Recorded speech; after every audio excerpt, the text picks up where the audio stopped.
back, relax, the show is live. From the start straight to your vibe. AC Infinity, the name you trust.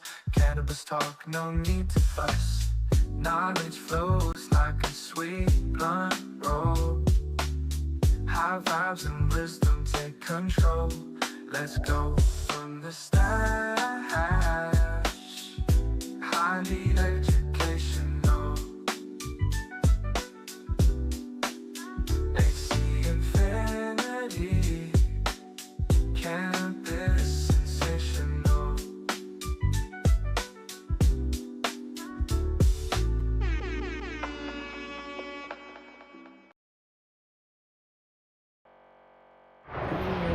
Hey, What's what up? up?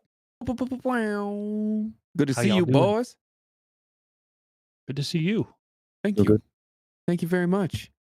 Yes, What a yes. banger of an epi we have today here, guys. Welcome in, everybody. Look at everybody flying in here hot, hot, hot, hot. Today we're going to be diving deep into terpenes, man. We are back, AC Infinity from the Stash collabo. It's highly educational, and it's going to be a good one. We've got some things that may be known to some and may be totally unheard of to others, and I think we'll dive pretty deep into that. We'll do a little bit of take it to the tent, and we're going to be getting highly educated. That's what it is. Highly educated. Highly I like educated. that. Yeah, hell yeah. Hell yeah. Yeah. Let's do it, baby. Let's do it, man. All right, Thanks, we're gonna ACI, for having us on, man. into it. Real quick before we get started, I guess I want to say thank you to ACI for having us on, man. Putting us on, giving us an opportunity to spread the great word of the gospel of this beautiful plant of ours. Thank you. Agreed. And I think we should jump right into the most simple thing for those who are looking for terps. You can't start with crappy genetics. And that should be an obvious one. That should be one that stands right out. But nowadays, you can actually shop for terpene rich genetics. There's brands that specifically will get their stuff tested and will have the COAs available. And there's others that just breed with high terpene cultivars. So if you look for things that are bred with potentially a Girl Scout cookies, a GMO, a sour diesel, I guess for me, those oftentimes will have a little bit more of that funk, that dank, that young terp city, you know? Have you guys noticed any particular lineage that if you know it's in there, it's going to have some flavor? I mean, specific cultivars that come to mind, one of them right off the mind is lemon haze. Mm, Grown this one before. It's just extremely strong, notoriously known to be strong on the citrus side of things. Lemon flavor in particular for both the aroma and the flavor. Blue Dream's another one that comes to mind. It's more of a berry, earthy, piney type tangy. That comes to mind as being real strong orange smell and taste, and kind of like a tropical fruit type smell and taste. yeah, Those are kind sharp of the ones. three that, yeah, very, very, very notoriously known as being high in terpenes. You know, it Yeah, wasn't when you until. Go go ahead. ahead. Nope, you I, go. Thank you. It wasn't until just a few years ago that I really started to pay attention to what I enjoyed the most.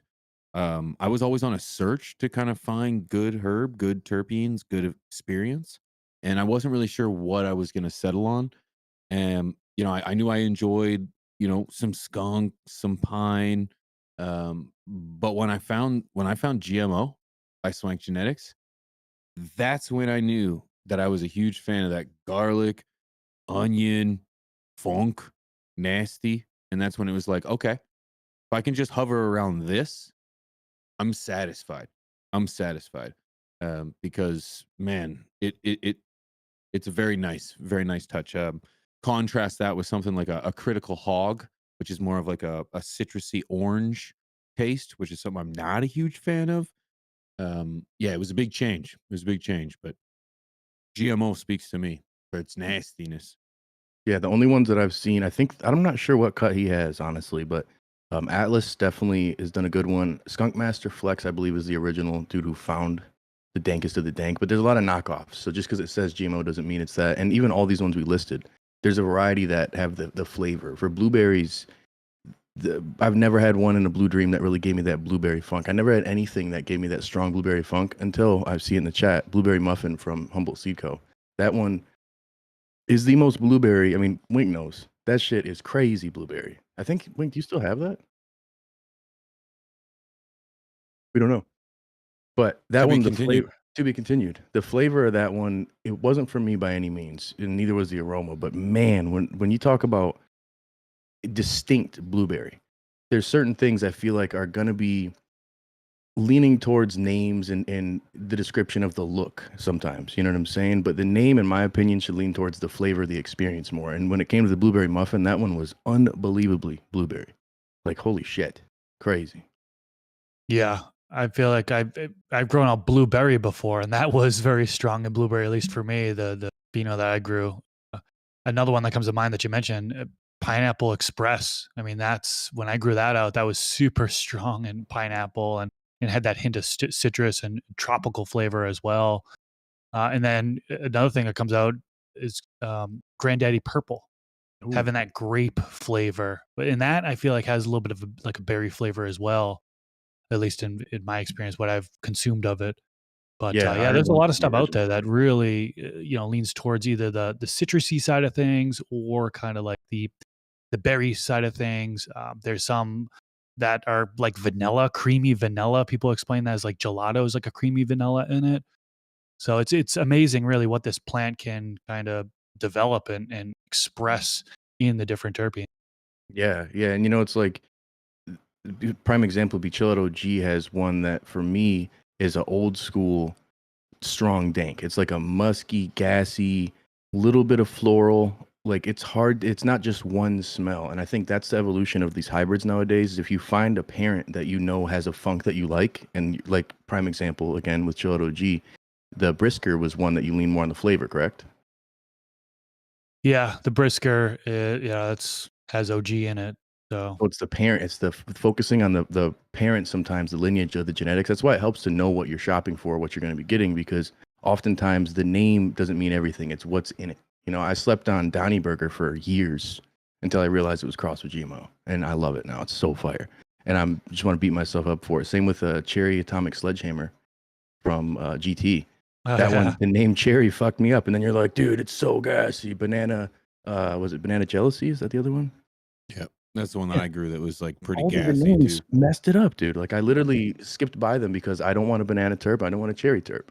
So hunting for stuff based on the names it can help, but the lineage will really help you because then you can understand more of the potential expressions that you may get out of it.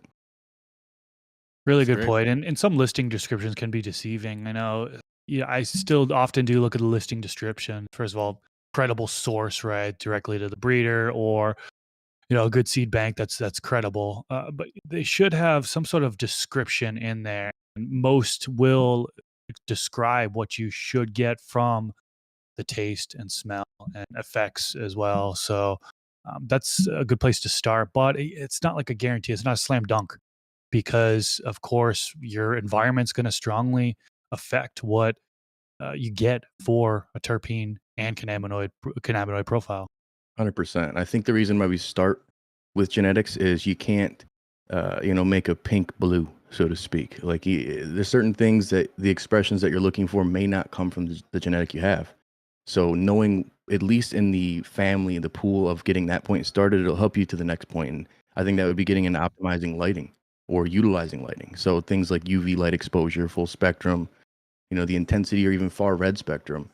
There's actually a study, Wink, if you don't mind pulling that up from Frontier. It was called "Cannabinoids and Terpenes: How Production of Photoprotectants can be manipulated to enhance cannabis sativa L phytochemistry."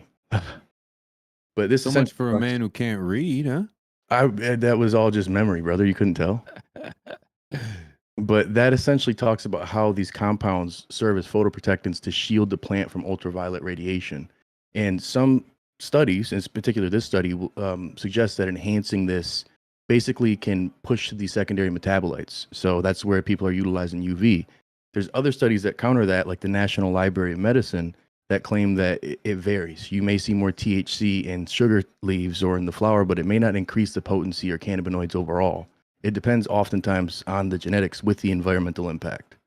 So it varies. It's not just a guarantee UV you're going to have it or increased light you're going to have it. There's a lot of variables, so to speak.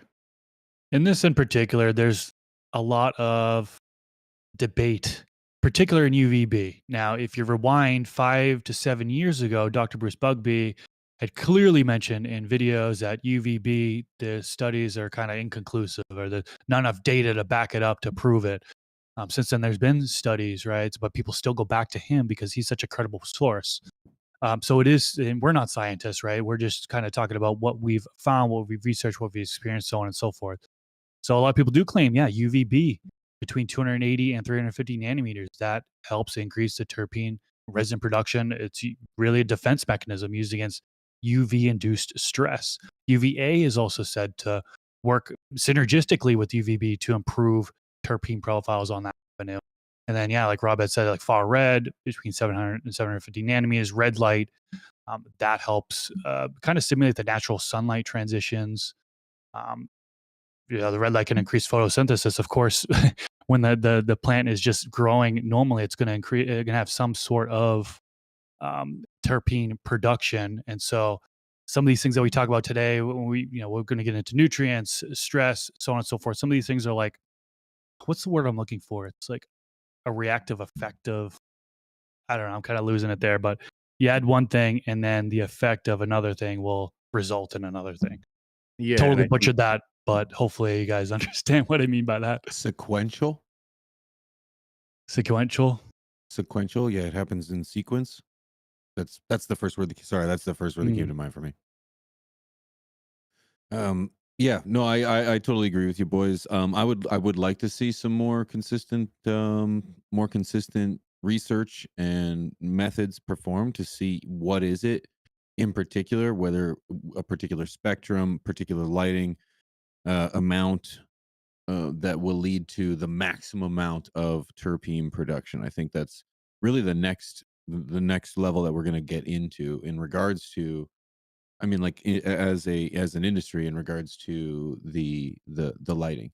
It's very novice. It's very novice, in my opinion, in regards to where we are and where we're going to be in regards to the impact of the lighting, the spectrum, and the advancement of terpenes. And just 100%. to kind of add on to UVB, if I may, because I know a lot of people do use UVB or interested in using UVB because they've heard about it increasing terpenes. A lot of folks are using it just late in flowering only. The final weeks, week 6 to 8, or if you've got a longer flowering cultivar, just in those final 2 weeks. And they're only shining it on their plants for a couple hours a day, 1 to 2 hours a day. Some people do less than that. So yeah, do some research, find out what other people are doing that works for them, and implement in your garden after that if you feel like it. Absolutely. And one thing that I didn't touch on is for those of you who pull up for the show for the information, we do have a giveaway. We Actually do, have a yeah. giveaway. Oh, And I'm Put it glad in you the said chat that, there. because for retention purposes, we would have mentioned that at the beginning of the show. But didn't. But it's for the real ones, baby. Yep, this all is the for you people guys. that only were here for the That's giveaway right. dropped off in the first 5 minutes. So peace Gonzo. out, baby. we So go. y'all get it. See All you ya. got to do there is click the link, go and check out the simple steps. You're gonna pick randomly. We do have some international options there. So Wink, if you don't mind pulling that up to check her out. We're starting off with a bag of stash blend, US and Canada. We got a $100 ACI gift card worldwide. That's pimping all over the world, some would say. And then an ACI controller AI Plus. That's US and Canada only. So it's very cool. Very cool. Nice. Sweet. Very nice. Very nice. Very nice. So yeah, make sure you check that out. We'll be announcing the winner at the end of the episode, so stay tuned for that. But And I want to make it very clear too that one of the best things about the AI Plus controller is that you can name it, and mine's name is Alfred. mine's So Iverson. Iverson. Yeah, I like to Allen talk Iverson. I talk to Alfred all the Yeah. time, and I'm just like, come in there and I confide in him, and it's just like, it's a lot of fun. It's a lot of fun. So, you Yeah. can get a lot done with your AI controller. Okay. Hell That's yeah. my sales point. That's all I got, guys. Come on. You can name it. Come on. What There's more do you a want? sale. What do you mean you can name it? You mean you can like change the name of the device? Is that what you're talking You about? can Or on you the other talking one too, technically. Yeah, No. no, you can actually name the AI in Okay. app. Now, yeah, you can name the AI. Because, like, of course, you can name the tent. I was then, going to say yeah. mine's named 4x8 tent.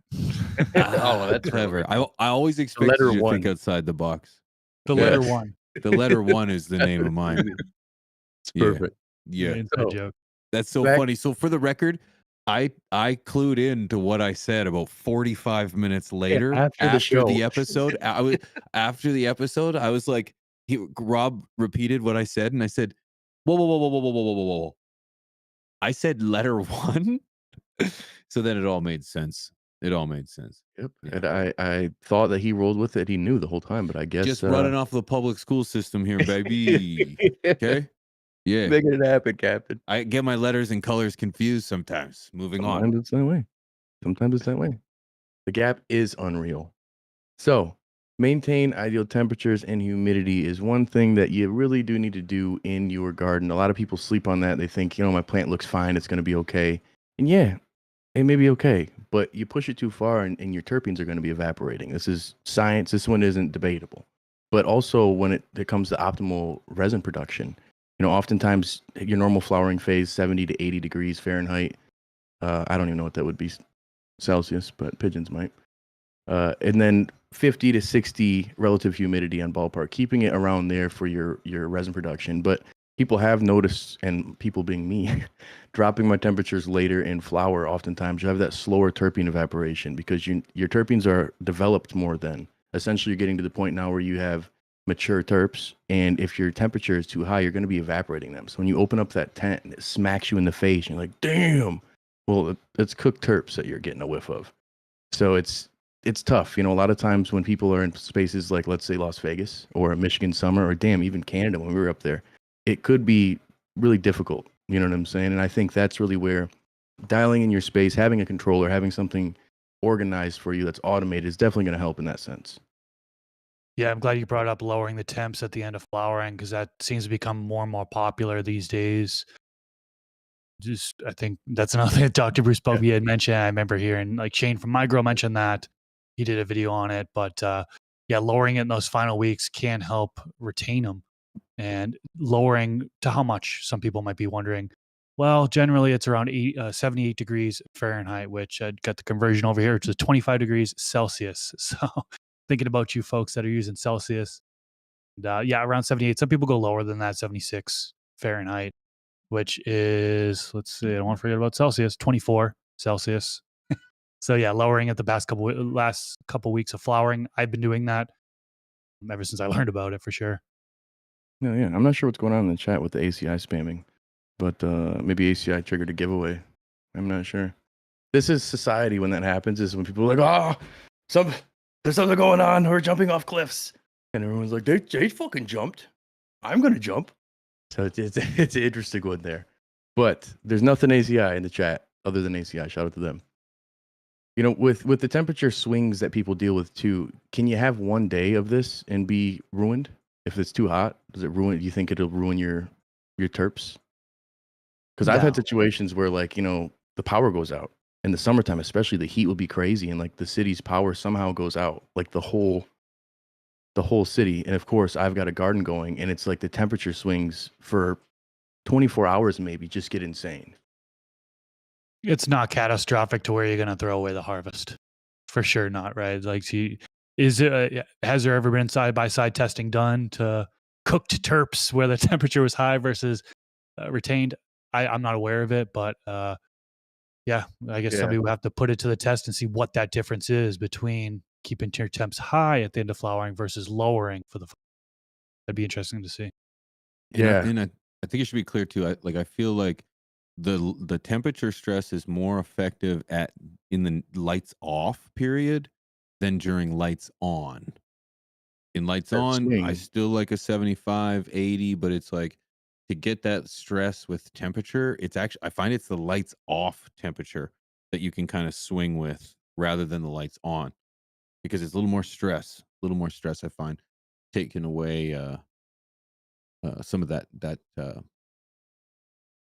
temperature during the day. Sorry, I really stalled there for a half second. And lowering the temps at night. I know pigeons like to go real low, like in the 50s Fahrenheit. Let's not forget about the folks in Celsius. That's 10 degrees Celsius. I got the handy conversion kit over there. Anthocyanin Weed and doesn't pigments. actually grow in Celsius. That is true. I've heard that. I've heard that. Anthocyanin pigments. So like that purpling that happens, it's more likely to come out as you're lowering the temperature. And of course, I'd been already mentioned lowering the temperature, you're retaining those terpenes as well. Yeah. And I think there's a fine line between that. There'll be people who will think that they need to drop it dramatic. But again, at the lowest, I'd say what 55 would be the lowest Fahrenheit. You know 55, what? which is 12 degrees Celsius. There you go. My I numbers usually guy, go at 60 CFO. degrees Fahrenheit, which is 15 degrees Celsius. We here in Canada, in like central-ish Canada, it's not unusual to see snow on your crop late in flower. So now I'm not saying that's beneficial. So it like it can handle it.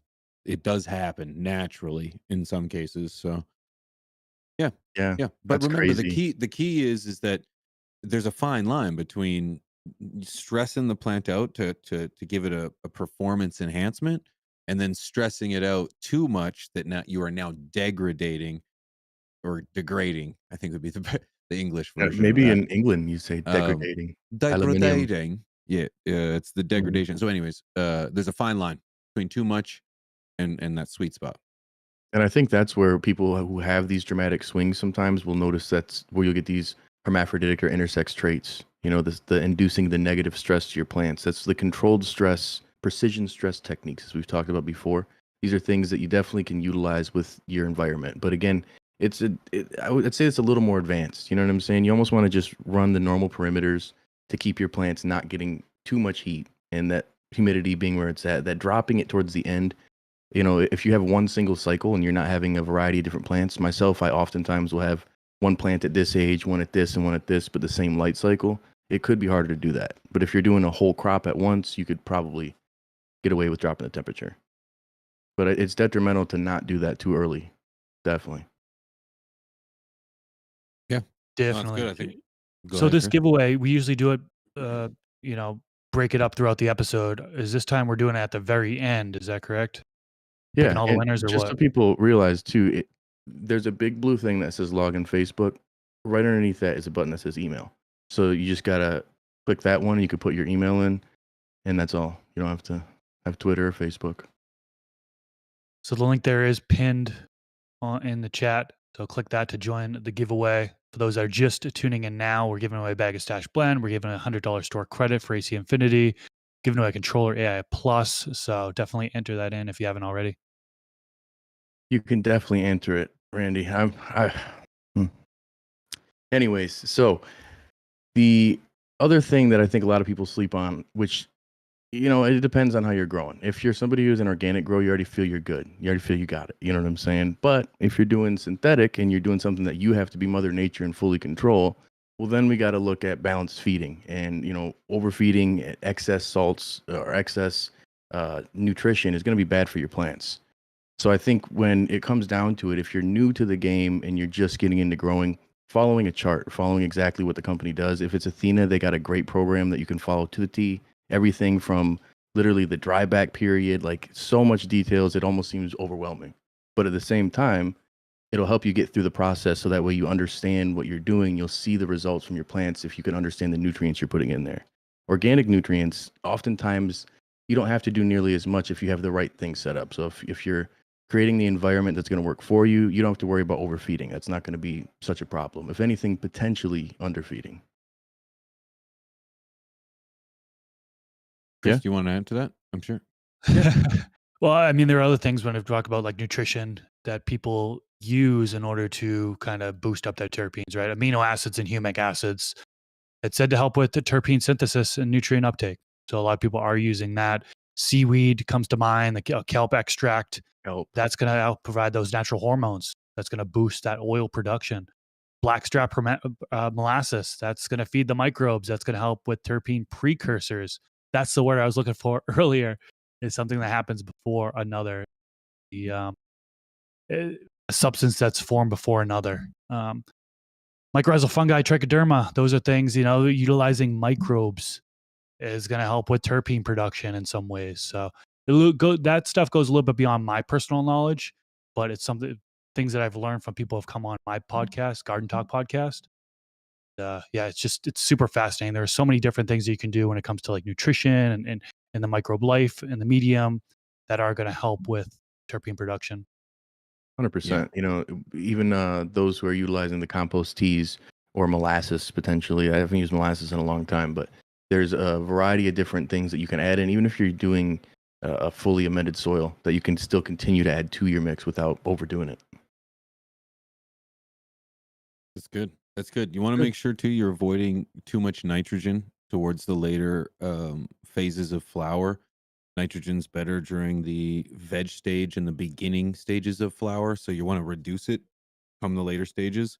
Um, Chris mentioned the organic inputs, so it's just understanding that things towards the end, your phosphoruses, your potassiums, these are going to be the things that are going to enrich for more sugars and starches to give you the what do you call it, bud boosters or those bud candy. That's usually what those are Like a are they carbohydrate. consist of. Yeah.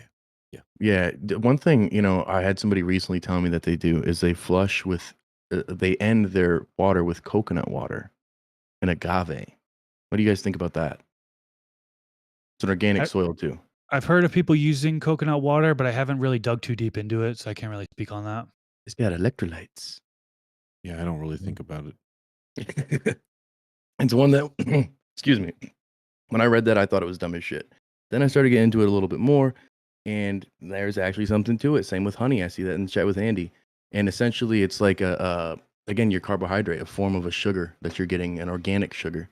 And it's an option that people who are doing organic runs could use. And maybe it would be, yeah, idiom sees it exactly right there. Maybe it'd be a little expensive doing this for a flush. But if you're just growing one or two plants and you're really trying to do something different, maybe it's an experiment you could try. You know what? It's almost like by infusion. Is that kind of the concept that you'd be doing? Like you'd be Dude, I read it and I was like, "What the fuck?" And then I okay. looked at it and I was like, I don't know, man. I gotta maybe look more into it." But, it's definitely a very Brondo vibes. So, we'll have to see. We'll have to see. Interesting. Yeah, it's Interesting. interesting. Definitely It's have to good. dilute it, Carlos. So, stress training techniques. I do wanna show the garden here. Do you wanna jump in? Should we talk about stress stuff first, or should we get in the Let's garden and jump into circle the back? gardens. I like that. Let's You want take a Break it to? up a step. little bit. Take a little break here? A little Let's do it. relax? Take it to Alright. Yeah. the tent. Take it to the Do it, freaking baby. tent, and we're gonna have P go first. Oh, I Yeah. get to pee first? You get to pee first, brother. Oh boy. Oh gosh. Yeah. Awesome. Thank you, brother. Well, yeah, my ticket to the tent is relatively sad this week. Well, you know what it is, what it is. Of the 9 that I planted, um, we had 5 male. So little over the 50% ratio, which is what it is. 4 is a very nice manageable number. But I got 4. And as of this footage, I just finished the transplant. And this is kind of what it looked like right before I went live here. So AI got me all dialed in here. Very comfortable. Transplanted everything into a 5-gallon pot. This way, this will probably be their last final home. It was a pretty brutal transplant to say the least. So, yeah, they took a little bit of a beating here, but I have no doubt that they're going to rebound from this just wonderfully. Also gave them a big feed today. So I can imagine within the next few hours, even, they're going to turn around and they're going to look very perky and very happy. I am noticing these girls are quite hungry, man. This is the FTS crossed with Swank Genetics collab, and they are hungry. Like they just love to eat, man. So my kind of people, my kind of genetic. So yep, gonna see how it goes. Kind of a test for me, and I can't wait to start cloning them and getting things shipped and see where we're gonna go with it. So haven't Yeah, taken yeah. clones of the males. No, I tossed the males, or I'm going to toss that. I haven't tossed them yet. I'm not gonna keep it. I'm gonna leave the male. I'm gonna leave dealing with the men to the professionals, and I'm just gonna deal with the ladies. Okay, okay, okay, Yeah. okay. Makes sense. I mean, those can you get those things forming pollen sacs and they start releasing pollen. It can just completely cover your female plants and just seeded when that's not what you want. So, And well, I I've know I'm saying you like pigeons. I know you're not looking to breed with on that avenues. No, you're right, and it would be the very first time that I ever did it, and I ever took men, took males, and I'm just not confident enough right now. It's like I really just want to focus on some good quality flour and run it from there, man. Run it from there. Well, hats off to you. As a little side note, because some people will just grow the males and then say, "Oh, I got male. Okay, I got pollen. Let me, spread it out to all these females and let me see what I can." Is it pollen chucking? Is what it's called. It's usually a frowned upon thing. Some people don't care. Some people do care about pollen chucking. But my personal approach would be to, yeah, understand the research. What should you be looking for in those plants before actually growing them out? Right? Should you be looking for? There's a long list of things: vigor, stacking of the flowers, the trichome production on the male. Like, there's a lot of things that you can look at. If you don't really have if you don't have the knowledge to know what to look for, well, then you're kind of just guessing with everything. You're guessing what the result is going to be. You don't know, and you could be making things worse, right? You could be making the gene pool worse if you're just spreading pollen without even really having a goal in mind or anything. So, a controversial topic. Side note, side tangent, but yeah. Honestly, that's where common sense led me. I don't want to bite off more than I can chew. This is a project that means a lot to me, and it's like I've spent the last 14, 15, 16, I can't even remember how many years now, honing in this process for this very moment. I've spent no time with the boys. So it's this is my time to shine, and no distractions. So that's what it's all about. That's what it's all about. Oh yeah, pretty nice. Hell I got yeah. another garden update here, which I Let's will see. show off. Showed it a little bit earlier for some folks, but it's a new audience here, so show it here. First of all, I just got out of trim jail this morning. Fresh out of trim jail, I had a pungent punch cross with Chilled OG. That is by Shadowborn Genetics. So big shout out to Shadow from Shadowborn Genetics. Not sure if he's in the chat or not. Usually he's here on Thursdays, but beautiful, beautiful plant, and I'm looking forward to consuming that one. Here's what I have in the garden right now. This is Swank Genetics collaboration with From the Stash. So this is frosted lemonade cross with fire shit. And these plants are on day 20 of veg, 2-gallon containers. I think they're going to be fed Athena nutrients. They're in actually bio flower, bio 365 soil. And I think I'm going to do Athena for the nutrients on this one. So they're very, very young still. This is Black Sugar 2.0 by Seedsman. Day 45 of flower, looking fantastic. 10-gallon living soil fabric pot. Organic inputs. I was using the Build a Soil Craft blend and then also Kiss Organics nutrient pack. Really liking how this is looking so far. It's healthy throughout. Looks like it's good density there, good trichome production, golf ball size nugs. So it's got a little ways to go, right? It's only on day 45. It looks like it's got at least 2, maybe even more weeks left until harvest, but pretty good sized plant. I usually grow plants that are fit in a 2x2 space. So I'm not trying to grow crazy big plants. Here's day 49 of flowering for the guava root GMO. Kind of see that in the actual bud structure. All the GMO I've seen people run have that like pointy type structure. But what I don't really see much in the GMO is these big chunky buds. So real chunky. The camera, you can't really see it, but it's almost the size of like a can. But very finicky plant. You can see it's just being held up. It's kind of all over the place. The side of the tent's holding it up, and it's flopping all over the place. This probably does have 3 weeks to go, if not maybe a little bit longer. You see the bud structure there. Pretty big plant, but the gas that's coming from it is very, very strong. This is Jealousy Fast by Seedsman. I think they might have just released this one, actually. I got it beforehand. This is going to be harvested tomorrow, I think. Either tomorrow or the day after. Really liking the even, like the uniformity, the bud structure through all the buds, a big, chunky, dense, frosty, and it's on everything. Yeah, I was able to keep this somewhat even canopy, but big towers of colas there. I'm just really excited. I'm getting some good fade happening there with the purpling coming out. And that is all I've got there. That was a loop. And I have a couple other things, but I don't like to show everything. I like to invite you all to come over to my channel. So if you aren't following me on YouTube, search Mr. Grow It. I've got 2 channels. I have a main YouTube channel where I show my garden, and I've got Garden Talk with Mr. Grow It channel where I have a podcast where I talk one-on-one with growers from all over the world, both beginners, intermediate, experts. I welcome you to come on over if you haven't, if you're not already over there, subscribed. Hell yeah. Interesting. Chris, other Interesting. side wants to know why you people don't pull those big leaves off. You people? I said it. Sometimes I said do, it. sometimes I don't. Yeah, I know that's a common question I get because those were really big leaves on guava root GMO, and if it's not really causing any negative impact, like airflow is one of the things I look at, right? uh, there was no really impact to airflow where those big leaves were. The lowers were still getting light, so I like to keep them on there. You know, I don't really peel off those big ones if I don't really need to.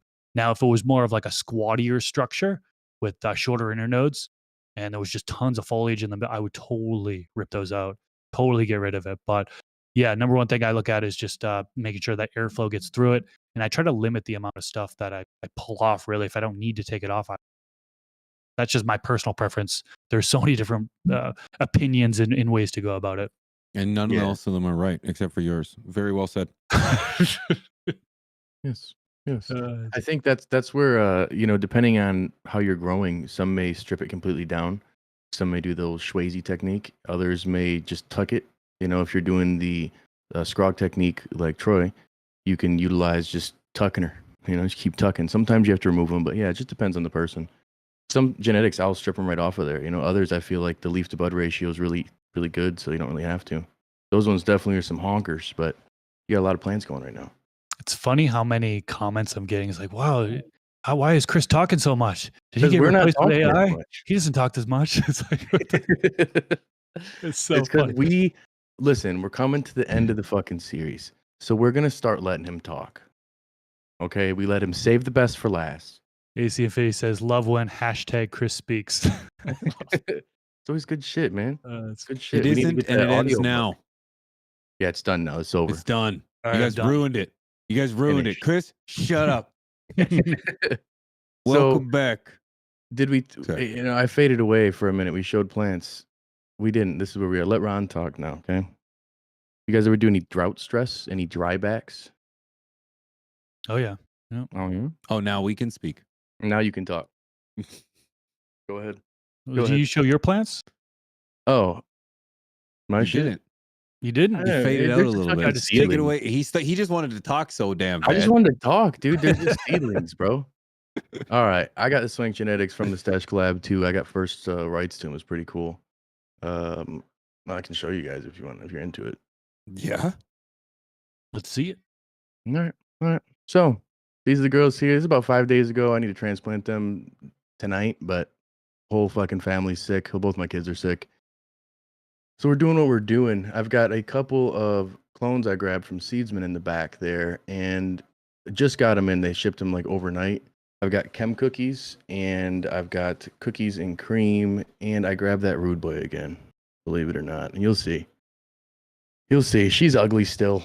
I don't know what it is, man. I'm gonna keep it going, but I hate it.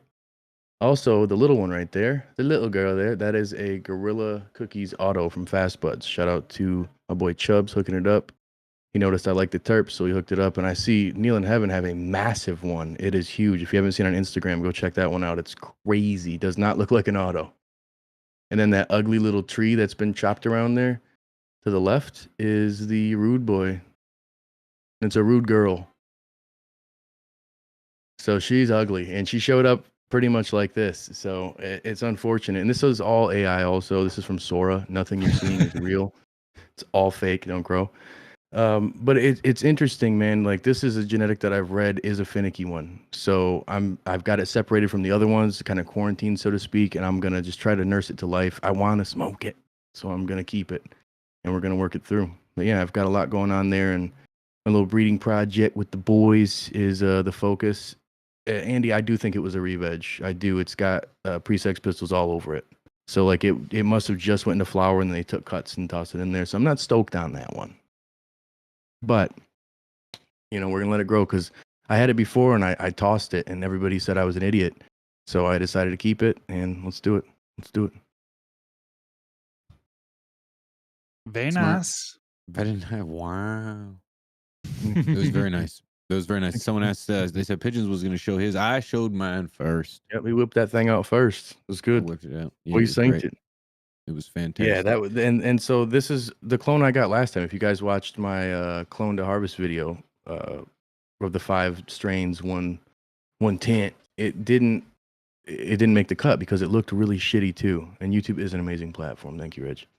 It's just a situation where, like, you know, do I really want to keep it? Do I really want to have it be something that's like taking up my time? I just have heard it's such good smoke, so I want to. It's tough, man. It's tough. Anybody in the chat, if you've had that one, let us know. And if you're watching this back, you can comment below and enter to win $100 gift card at AC Infinity. That's one also. If you couldn't figure out the giveaway thing there, all you got to do is just comment below after the episode. Yeah. Yeah. So, you were asking. like I was saying, Go fucking ahead. stress test stuff.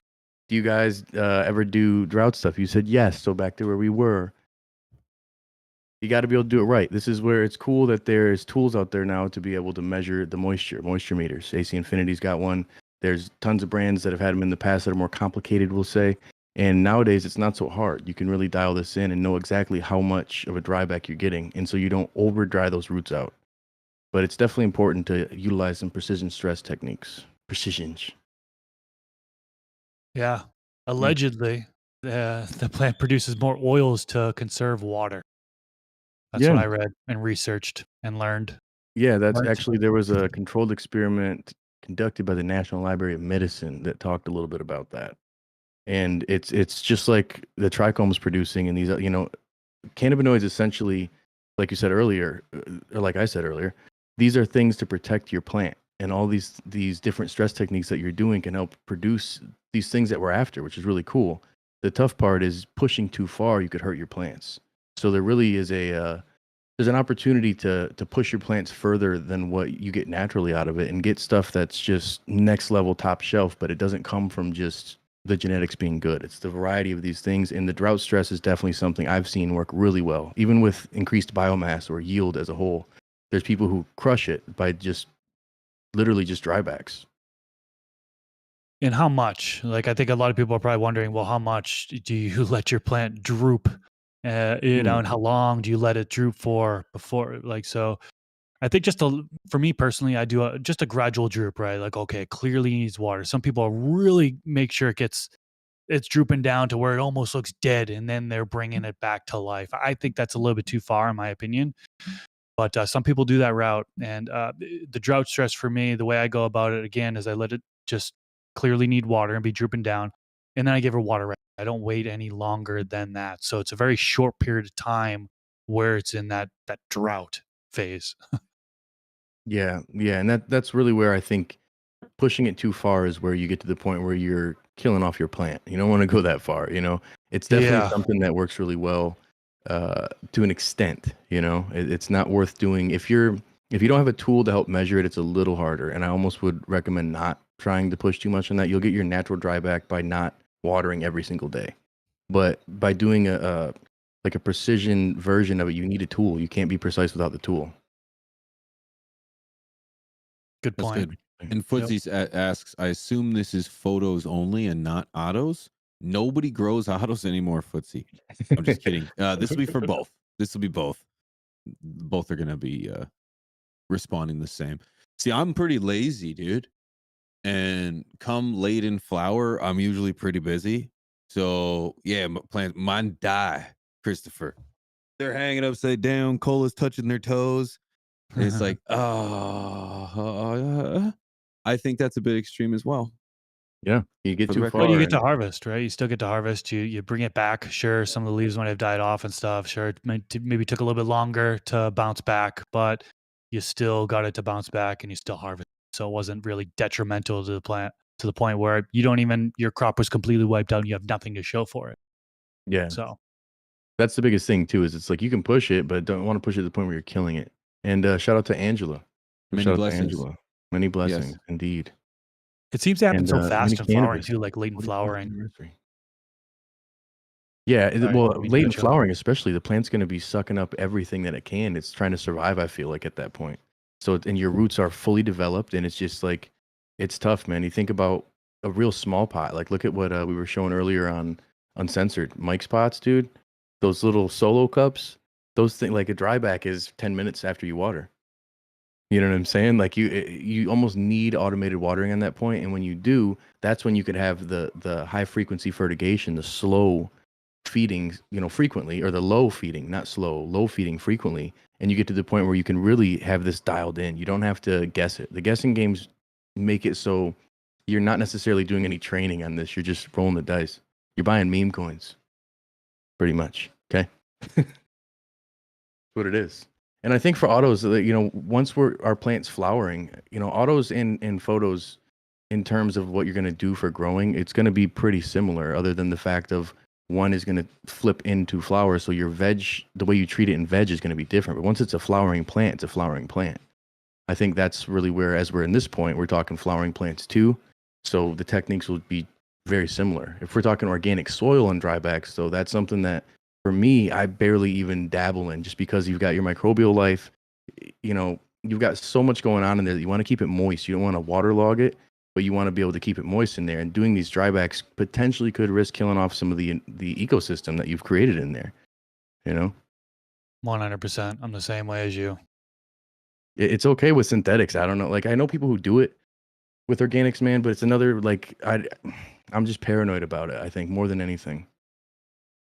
Yeah. It's a very stressful time, not only for you, but for the plant. It's very it's such a volatile time. There's so many things that can come into play where just all that work, all that effort, all that time and energy that you put in throughout the veg, trying to feed it, getting the lights dialed in, understanding the watering. It's like you're getting ready to chop and you're thinking, this is it. I did it.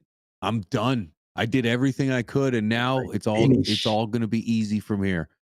But the reality is that it does not get any easier once you snip it, because this is probably the most common question I get, hands down over everything else, is why does my weed smell like hay? Like, it has to be the most common question that Yeah. I get, because it's easy to mess it up this late because you're excited, you just want to move on and it's fast. But the reality is that you probably went too fast. Now there's a few different variables that could lead to this, but generally speaking, your dry was too fast. And those terpenes just went poof and they're gone. So yeah, the harvest, the dry, the cure, very important time, eh, boys? Yeah, dude, it's so important. Yeah. Well, before we move on to harvest, dry, and cure, there are a couple other precision would I stress miss? techniques that we should probably touch upon real quick. Good idea.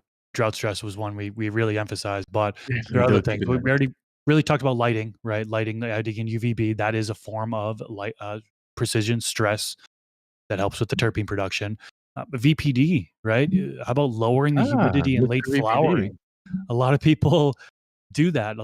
That's been something I learned when I first started, was lowering the humidity as much as possible towards the end of flowering. Some people say that's bro science. Other people swear by it. They say it mimics desert-like conditions, and the plants are going to produce more oils to prevent the moisture loss. So, triggers a terpene production. Wind stress is another thing that anecdotally, I believe in. I've had grows personally where I've had a whole bunch of plants, same pheno, same cut from clone, and the plants directly next to the fan were way more trichomes on it visibly versus the ones that were away from the fan. So I'm a personal believer of it, and anecdotally, I do believe in wind stress. I'm not sure if there's anything to back that up, but I figured I'd mention that one as well. Yeah, I think even just the fact that you're strengthening up your stems and the plant as a whole, that definitely will help, because it's like producing, and this is total bro science here. So somebody could trash me, whatever, in the comments, don't care. But your plant has to produce biomass or cannabinoids, and it's kind of hard if it can't even produce the biomass to produce the cannabinoids on there. I feel like it's going to be struggling, just like when you get seeds and your plant's focusing on growing seeds now. It's you're hindering other areas of it. So maybe total just a thought, thinking out loud, is it not having the strength in those stems make it so it's focusing so much on trying to have bud to hold those stems, or the stems to hold the buds up. I don't know. Maybe there could be something to it. Some studies need to happen. The tough part is it's not as profitable. There's not a lot of just air companies that want to spend money on these studies. So a lot of studies are coming from lighting companies or nutrient companies, because they're trying to have a marketing piece in their budget to say, yo, our shit does XYZ percentage better. We haven't got anything with wind yet. It would be cool if we had that, ACI. Due time. I It's coming. mean, you know? Yeah, so Yep. it's like there's definitely that's one too, and then even that you're saying with the temperature of dropping it low, like we were saying for preservation. What about the ice flushing? Is that still a thing? Total bro science, but cooling the temperature, the root temperature. A lot of people are against it. Some people are still for it. One of the things it really does bring out is the purpling. It brings out Yeah. it could bring out the purpling in not only the leaves, but you also see it in the stems as well. Often you start seeing like a purple streaks that happen in the stem stalk.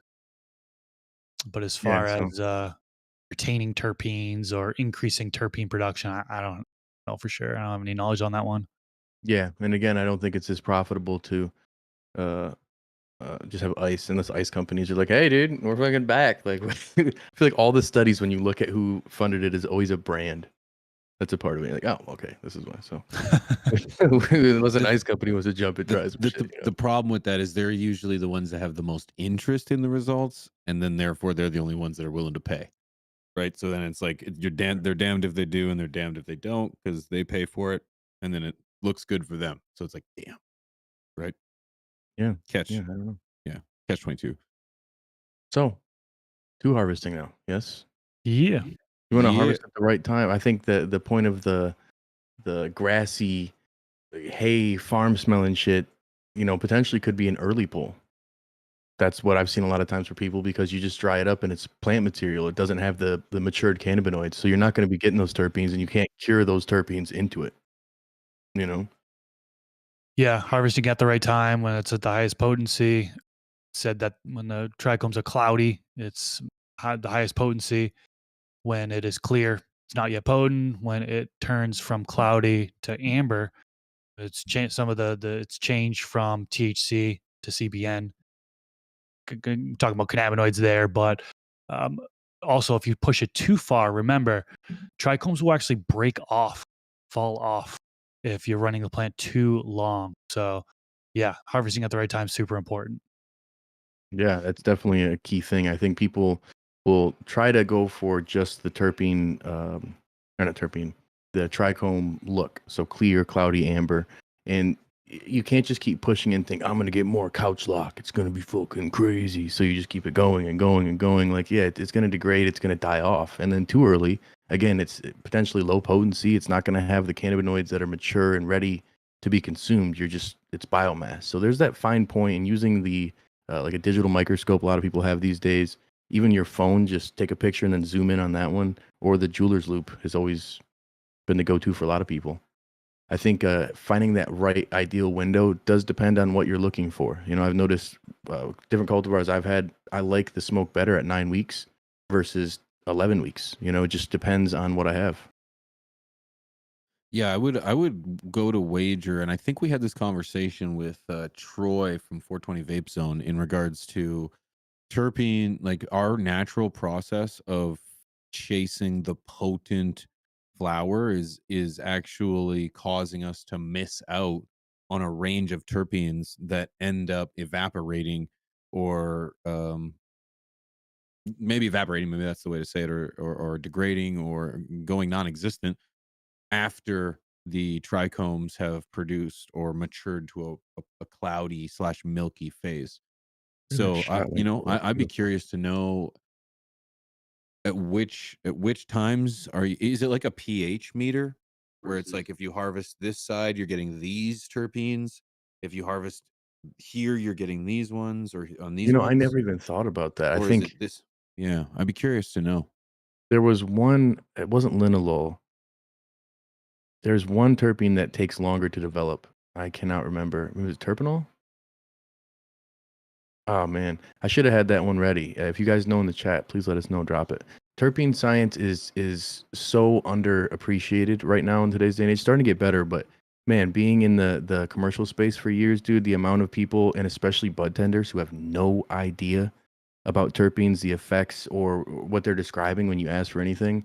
It's super important to understand these things when you're starting out to be able to get basically the knowledge of what you like. And if you don't understand these terpenes, this is similar to anything like food groups or beer or wine or these different palettes that may affect your endocannabinoid system differently. And that's where, again, that drying and curing process at the end, you may have bought something that has limonene heavily in it, but you may not get it, you know? Yeah. Yeah. Yeah, I'd be Yeah, curious I to think a lot of figure. people. Go ahead. Go ahead. No Yeah. You. hashtags.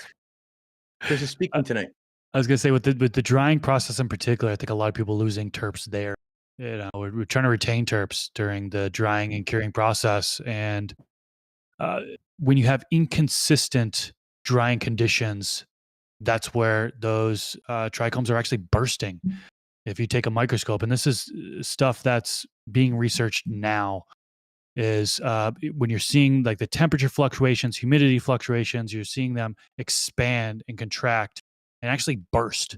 So if you have very inconsistent, your humidity is going up and down, your temperature is going up and down during the drying process, you're losing things. So the goal really is to have as consistent temperature and humidity throughout the entire drying process as you possibly can. I think that's where I'm waiting for companies to release dry boxes, you know, Yeah. because that's a nice dry box. I mean, you could use your Grow 10 stuff, and people swear that they can get real consistent and drying I'm conditions, people. but it's easier said than done. I feel Those like, at people. least for me, I live in a very dry climate, and I have to have a humidifier in there, and humidifier is turning on and off as it needed, and obviously having the oscillating fan in there, some sort of airflow in there, and the temperature going up and down. So it can be easier said than done to have stable drying conditions, but that's really huge key in retaining the. Yeah. Yeah. And And you know not what? everybody has the ability to have the contained space. If you're in a single tent for your whole grow, you got to shut down to dry and cure. You know what I'm saying? That's what we were talking about earlier. It's like you can go and get a curing box, or you can shut down your grow for a little bit of time. But either way, it's going to take space to do it properly. And having something really controlled is crucial, man. Yeah, and you know what? Like with the smart controllers these days, you can pretty much dial in your tent to give you that VPD, or maybe not VPD, but that precise temperature and humidity to give you, yeah, the optimal condition. That'd be Yeah. dope. Yeah, That'd be I dope. mean, I did it in my last grow, the clone to harvest. It was, I mean, there wasn't an automatic button to do it. I think maybe the AI controller could have an update potentially that does that, but it's parameters that you can set in using all the stuff from the controller and everything that you need with the cultivator kit. Even pretty dope. It's pretty dope. Yep. Yep. Chris is trying so hard not to mention my wicked canitrol. Look at this wrap. Oh my god. Oh.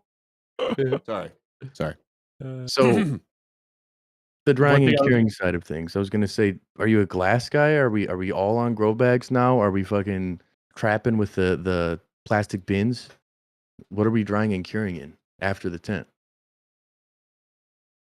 well, Pigeons just said what I was using for it. And as Oh, far because you're as I do fancy. have glass jars as well, so I still do use those. Sometimes I use Grove bags, but mostly I'm still using the glass jars over the Grove bags personally.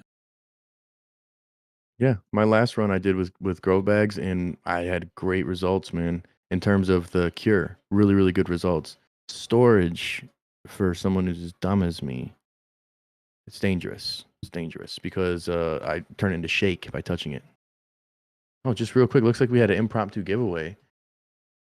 Mini cannabis. Oh, You won a controller Congratulations. AI Plus. Damn, it just came out of congratulations. nowhere.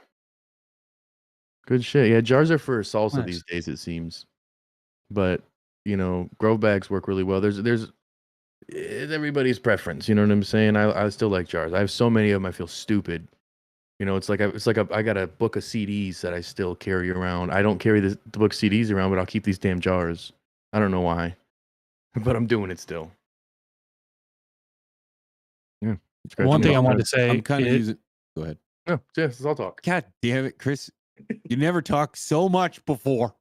No, I'm just well, kidding. when Go ahead, please. these awkward pauses, I'm like trying to fill in space. It's like Yeah, usually but it You that's doesn't not happen understand. your between That's what role, we do. Christopher.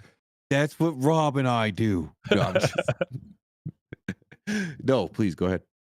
You were gonna say what you use? I was. I use the bags and I use the sea vaults. I use a combination of the both of them. I find they both have great benefits. They both have a little bit of a drawback to each of them, but quite frankly, they both do the job quite well if set up properly. So yeah, I use Grove bags and I use sea vaults. I moved on from the glass jars. Man, I drop things, dude, and I'm just tired of Dude, picking up look at weed and glass. I keep this thing around just for And the shits never and last. That would gigs. never last here. Yeah, dude, look at those. I'm not gonna clean What, it either, dude. I'm just gonna keep it. My kids will get 15 this years when of I buildup die. right there, or what? At least, dude. At least. And when I pass, this is gonna go to my boys. Okay? I tear up thinking about it. But yeah, One thing I was crazy. going to say is that no matter what way you cure, you're going to lose terpenes no matter what. There are studies, and shout out to Dr. James Faust. He is actively studying this area. Dr. Allison Justice is another one I want to put there. The terpenes, monoterpenes volatilize much more quickly than sequester terpenes. Sequester terpenes? Whatever, however you pronounce that. Um, they're just more stable. Yeah. They, there are, Well, this they're is like something that Todd was kind of monoterpenes. breaking down What's a that? little bit. That Todd McCormick was talking a little bit about that. What, like when we originally talked to him on the Dutch Pro Yeah, podcast. Yeah. yeah. So specific terpenes are going to volatilize much more easily than other ones. And there's monoterpenes, sequester terpenes, monoterpenes that are found to be most volatile is linalool, terpenoline. I'm looking at a little cheat sheet here. Notes I took from back when I was watching Dr. James Faust a presentation on it. Fetchinol, alpha, terpenoline, beta, myrcene. So they found basically what they did, but they did a study of curing in jars, temperature controlled, right? But they were seeing what's in the head space. They were actually able to measure what's in the buds, but also what's in the head space, what has volatilized and ended up in the head space of the jar. And so linalool was like number one by far. But they found that these sequester terpenes were found in the tissue as well as the head space. So some of that stuff is going to kind of remain on the plant no matter. I think that's the thing too, where people will have stuff and they'll open the jar and it'll waft, and then you'll get it out of there, and it'll be, where's the odor? It's like, well, you had stuff for 2 years that you just pulled out recently, Chris. Yeah. It degrades. The cannabinoids degrade over time. Storage is not curing. These are different things. Proper storage is like you're almost going to really can the product now at this point. Like if we're really trying to store this, we're not opening it, we're not exposing any oxygen to it. We need to strip it down like that. So it's really tough to preserve some of these terpenes, and that's where a lot of people they'll push into rosin and extracts because you can usually get these terpenes with some agitation and with some actual manipulation. Can't even talk. I think you get the opportunity to find terpenes that the plant would have expressed, but you didn't get from the flower. I've seen that numerous times where the extract is crazy tasty, but the flower itself really wasn't. But where did those terpenes come from? It was clearly in there still. It just needed to be agitated and brought out. So it's like sometimes the flower itself, no matter what, you did all this and you may not have gotten to that point. It could be a washer more than a tosser. So it just depends. I think getting everything dialed in your garden is important regardless, but being able to try to push your plants past the regular point, that's where you need to be able to do things like this. I think it was a banger episode, boys. Banger, boys. Yeah, we got Banger. some giveaways to do or what? We got some giveaways. Let's do it. We do. For those of you stuck around, keeping it real, okay? You can actually run it on your end too. I just used our account. Let me find it. I had it up. Boom, boom, boom, boom, boom. And while we're Boom, doing that, I boom, want to boom. say thank you to everybody for pulling up. It's another banger episode. If you haven't already, hit that like button. There'll be another giveaway in the comments below. So add something to the conversation. What's your preferred method of curing? What's your ritual for drying? Do you have a harvest ritual? Those are kind of the conversations I like to have because you like to invite people over, you like to do it yourself, or what? Yeah. There's no keywords, guys. Quit with the ACI in the chat. There is no, I don't know why that keeps coming up. No Yeah. ACI. There is not. So we have our winners. We have our winners, and you'll be emailed. But first, we have Trent S. You won yourself. Hey, Congratulations, Trent. Congratulations, Trent. You got yourself some stash blend, brother. is that Trent? Blend. Like Trent? Like Trent's I garden. don't know. It'd be Maybe. cool. Yeah, I don't know. That's pretty sweet. Just remember It'd be cool. to take a picture, screenshot of yourself logged into your account so we can prove it's you. Include your name, mailing address. We're gonna email these guys. Oh, and we're Got it gonna. covered. Oh yeah, yeah. Oh, okay. So for the Yep. ACI ones, please reach Yep. giveaways at Giveaways at acinfinity.com. acinfinity.com, and that's for the controller AI Plus that Minnie got earlier. But Trent, yes, you're the first one. You got some Dash Blend.